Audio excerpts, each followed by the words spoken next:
folëm për gjendjet e lëndës dhe vetitë e secilës prej tyre. Treguam karakteristikat e tyre dhe forcat ndërmolekulare nuk janë aq të fuqishme sa te trupat e ngurtë.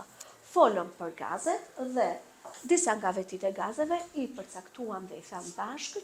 Këto veti ne do të shikojmë në një eksperiment që do të zhvillojmë tek laboratori. Kur bëjmë eksperimente, ne kuptojmë më mirë konceptet shkencore. Kalimi nga një gjendje lëndës tek tjetra shoqërohet me disa procese siç janë avullimi, kondensimi, shkrirja, ngrirja dhe themi që cili është faktori kryesor që ndikon te këto procese. Kur kalojmë nga njëra gjendje lëndës te tjetra, era, temperatura.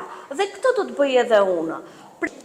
Uji, në cilën temperaturë vlon? 100 gradë, shumë mirë. Do i vë një pjatë të ftohtë, sipër dhe me ca copa akulli. Çfarë po ndodh tek gota? Cili proces? Si po vishet gota nga brenda? Po e tjen? Brenda gotës po ndodh procesi kondensimit. Gjatë eksperimentit ne shohim si ndodh një proces në të vërtetë. Nga avulli që është brenda gotës, po procesi kondensimit çfarë është? Çfarë është procesi kondensimit? Pse vendosa akull përsipër? Kush do ma thotë? Pra kjo gjë ndodh edhe në natyrë, fëmijë.